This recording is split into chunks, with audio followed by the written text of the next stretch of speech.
One ISON and WTF NASA. Seriously, bro. Part 7. Doom on-off switch. Just as the classic McDonald's McDLT of old school fame kept the cool side cool and the hot side hot until you were ready to chew it, eat it, swallow it, digest it, and poop it all out, this Thor News Special 7 video will use a magical Doom on-off switch thanks to the magic of technology. First part of this video will be Doom off, and the second part will be Doom on. Got that? So if your heart, brain, soul, and mind or body cannot take the extremities of the very worst possibilities, please, please, please tap out when you see Doom on switched on. If you can't take scary unanswered questions, then by all means bow out of this Thor school session. Alright, with that out of the way, oh boy, do I have great news for you. Comet ISON is absolutely, positively, 100% not Nibiru. So let's all dance and celebrate that fact. Comet ISON is all puppy dogs, unicorns, snow cones, cake and angels, baby, agrees NASA and David Dickinson of the universe today. Yeah, that's me paraphrasing. Hopefully she will be beautiful to behold. Alright, known facts. Comet ISON's nucleus is approximately 3.1 miles. Its coma is 3,100 miles across, or 1.2 times the width of Australia. Its dust tail is 57,000 miles across. It has passed Jupiter, it will pass Mars, and then will safely pass Earth as it heads to the sun. NASA doesn't have to show us Hubble footage, and this is okay. I've made my peace with it now. Government is here to help, and government knows best. So if the government doesn't want to show us ISON, hey, that's cool, man. That just puts more of the pressure on amateur and pseudo-astronomers like me and you. This is our time to shine, baby, so let's shine bright. ISON will cause cool meteor showers and possibly noctilucent clouds. Hey, that sounds awesome. That sounds fun. Right? Awesome. On December 26th, ISON will be roughly 36 million miles from Earth, a little less than half the distance between the Sun and the Earth. It's kind of a Christmas comet.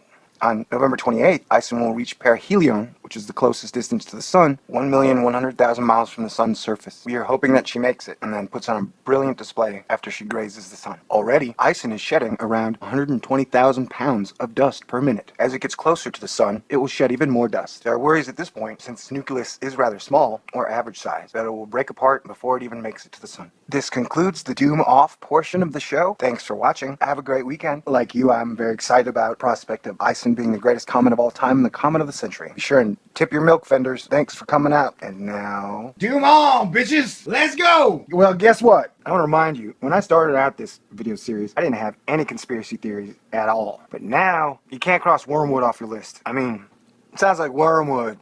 What is wormwood, you might ask? Well, it is the star that falls from heaven. You want the doom? You got it. Revelation 8:10. Then a third angel sounded, and a great star fell from heaven, burning like a torch. And it fell on a third of the rivers and on the springs of water. The name of the star is Wormwood. A third of the waters became wormwood, and many men died from the water because it was made bitter. Yeah, that is some effed up S, G. Comet ISON sure sounds like the best candidate I've ever heard of to fit the wormwood bill. Alright, now before we get into it, let's recap the data that they've given us. Comet ISON meteor shower, presented by Science at NASA. Already, ISON is shedding around 120,000 pounds of dust per minute.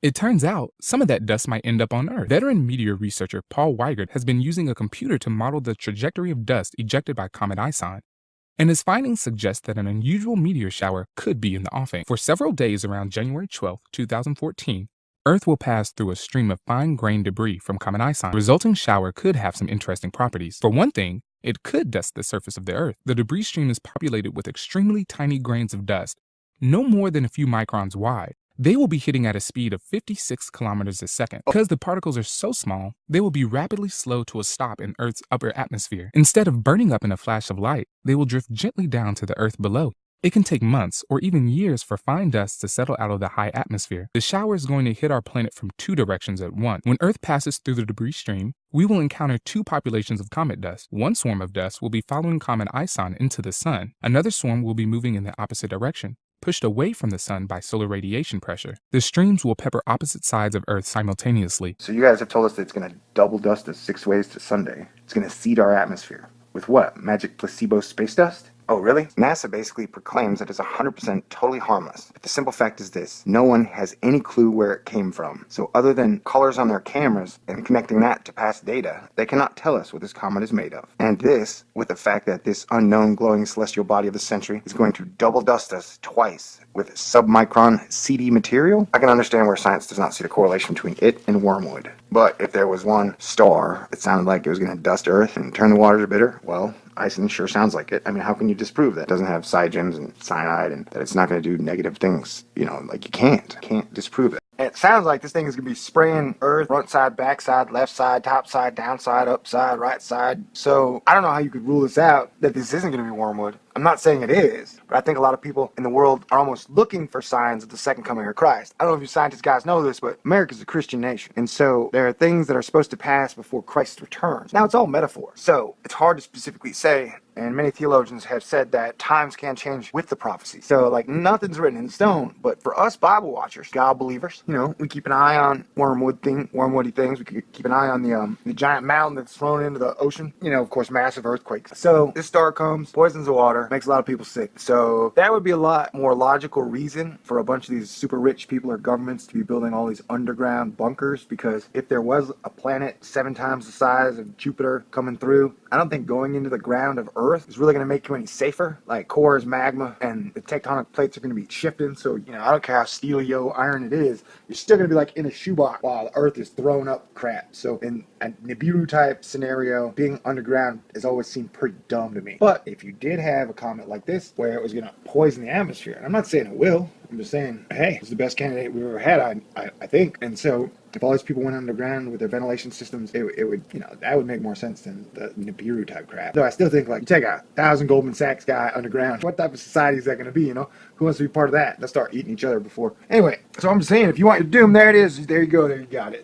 Either way, I think everybody should stay strong, stay awesome. I think ISON is going to be a good thing. Maybe this prophecy has already been fulfilled in 1965 when the comet passed, and then in 1666, the Black Plague came about and it was horrific and had them bringing out the dead. So maybe that crap's already passed, man. And this is the sign of a great thing. Like, here it is. We got Christmas comet as a sign that the King has returned. That's what I'm hoping and praying for. But I'm just saying that as many people look to the heavens for signs of Christ's return, science, you're fighting an uphill battle, man. The Bible's telling people here that a mountain's gonna be thrown into the ocean, wormwood's gonna come poison the waters, fire's gonna rain down from the sky. Like, science, it's hard for you guys to fight that. Or you're gonna tell them the Holy Bible ain't right? Okay, yeah, good luck with that, buddies. Anywho.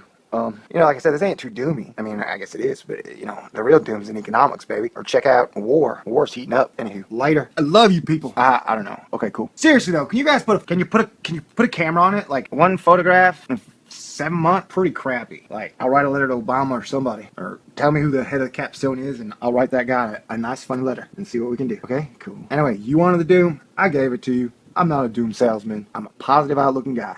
Anyway, I hope you're okay. Is that cool, dude? Okay, cool. I ain't no goose-stepping spring chicken to the modern sways of the digital cultured popular conformist mind. Thor News presents Comet C2012 S1 ISON and WTF NASA. Seriously, bro. Part 7, Doom On-Off Switch. Just as the classic McDonald's McDLT of old school fame kept the cool side cool and the hot side hot until you were ready to chew it, eat it, swallow it, digest it, and poop it all out, this Thor News Special 7 video will use a magical Doom On-Off switch thanks to the magic of technology. First part of this video will be Doom Off, and the second part will be Doom On. Got that? So if your heart, brain, soul, and mind or body cannot take the extremities of the very worst possibilities, please, please, please tap out when you see Doom On switched on. If you can't take scary unanswered questions, then by all means bow out of this Thor school session. Alright, with that out of the way, oh boy, do I have great news for you. Comet ISON is absolutely, positively, 100% not Nibiru. So let's all dance and celebrate that fact. Comet ISON is all puppy dogs, unicorns, snow cones, cake and angels, baby, agrees NASA and David Dickinson of the Universe Today. Yeah, that's me paraphrasing. Hopefully she will be beautiful to behold. Alright, known facts. Comet ISON's nucleus is approximately 3.1 miles. Its coma is 3,100 miles across, or 1.2 times the